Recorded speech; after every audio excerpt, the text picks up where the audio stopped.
Hello, and welcome back for this playoff roster edition of Belmont Bunch. Today, we're going to talk about the Islanders and their 30-man roster that they are currently in Toronto with. So, Toronto. Oh, no, I did the American pronunciation. Toronto. My bad. All right.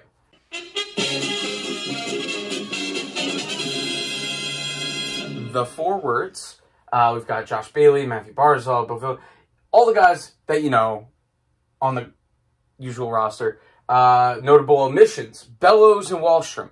The Islanders have gone with the oldest lineup in the playoffs. That is not necessarily the worst thing ever. Based on last night's Ranger game, they look like they have a little bit of their defensive structure back. And obviously that's Pellich coming back and months of practice being able to, kind of retune their game defensively. And also they got some good goaltending, but a lot of it was keeping stuff to the outside. But as far as the forwards are concerned, the top line, as you can see, I have the lines over here. If you're a non-Islander fan, just checking out the Islanders lineup, welcome. I'll tell you who is what number to make it easier. And if you're a Panthers fan, get out of here. So we've got Anders Lee, Matthew Barzal, Jordan Eberle, most likely the first line. They were matched together last night in the Ranger game. Beauvillier, Nelson, and Bailey on line two. The Killer Bees, who have had some success. Beauvillier, who scored a goal last night on Shesterkin, and Nelson, who was good in the face-off circle last night. That was a big surprise. The Islanders, I think, won face-offs at a 63% clip. We're not generally that good at face-offs, so I wouldn't expect that to continue. Third line is probably the biggest question, because the fourth line is E equals MC squared. You've got Cizikas, Clutterbuck, Martin. From what I saw last night, I still think that Johnston could do the same job as Martin, and that line would still be fine. Johnston last night got to play on the third line, which is great, because I'm being sarcastic, because I really wanted to see what the realistic third line would be, and I don't think Johnston playing the third line is realistic, because we don't want to have two fourth lines. So I have Pajot there, and Broussard, who kind of fell apart offensively as the season went along after a pretty good start. So even his job, not completely assured. I have Leo Komarov on the left wing of that line right now, and I have a question mark because I have no idea. Yeah, that's what you want to hear from me. You've got Dow Cole that can play there and has played there, but he doesn't add much offensively. Obviously, Leo adds probably even less, but he's a good penalty killer, but he also commits some penalties. Kuhnhackl is there, Ladd is there. It's experience, and it's guys, at least, that have played in the playoffs a good amount. So that is good, and Barry Trotz seems to trust his vets a lot. I don't know. Maybe Leo isn't the right pick there. I mean, it's definitely not the right pick, but maybe it's the incorrect pick by me because, I don't know. To me, I think Ladd might get a shot. Maybe it's just because I feel bad for the guy, of the injuries and stuff just hasn't worked out for him in New York. But we've seen a lot of him working out. Oh, no, and it's not like every player does that. I don't know. We've seen stuff from him. Maybe it's the team purposely leaking it to get us, on his side, but it's worked. Yeah, I think the only lineup change is, it's the bottom two left wing spots for me. I'm not sold on Martin at the current moment. Clutterbuck last night drew a penalty, which is good to see. He was not super productive this year after... he's known to have a good wrister, so you would expect him to pot a few goals here and there, but really wasn't that way this year. Cizikas is obviously the best player on that line. Yeah, I think everybody would agree, and kind of buoys that line. Defensively, other than the usual guys, from the minors, the Islanders have brought up Aho and Hickey.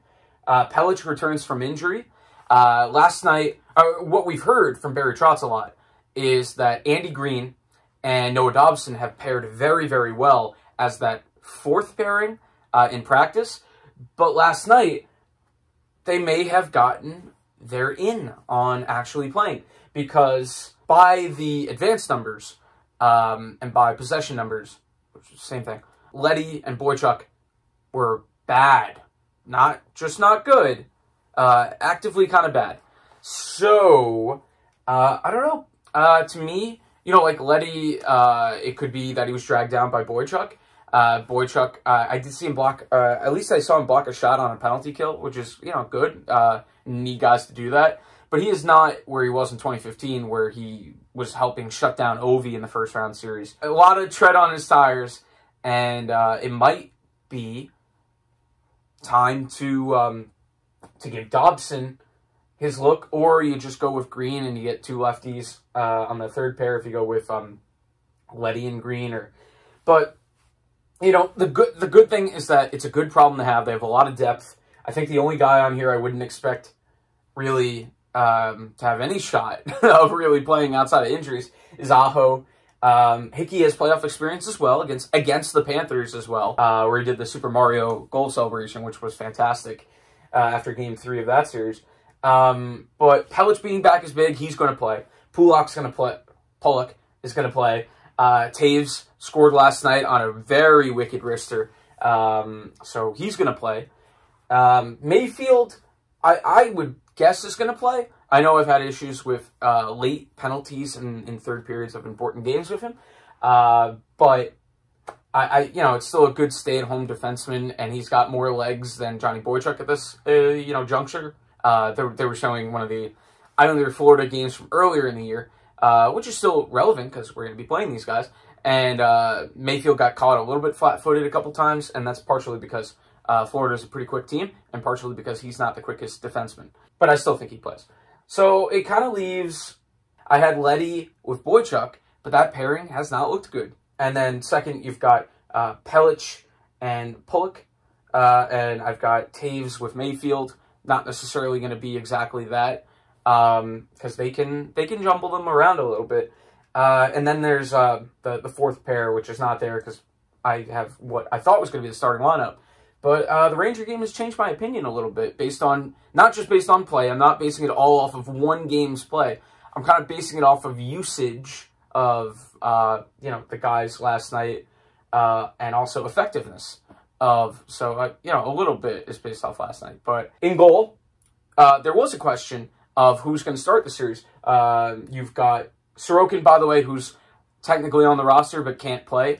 I put him there because he'll be up in Toronto with them. Chris Gibson comes up from the AHL in Bridgeport, and he'll be the third goalie, obviously. And then, you know, Greiss has history with Florida. He and Tavares were the MVPs of that series a few years ago. And, you know, now knowing that Sorokin's going to be here next year, Greiss has a lot to play for. So there is a school of thought that's like, you know, like Varlamov played fine throughout the year. He wasn't what Leonard was last year. He wasn't what Greiss was last year. Why don't we let Greiss play for his contract?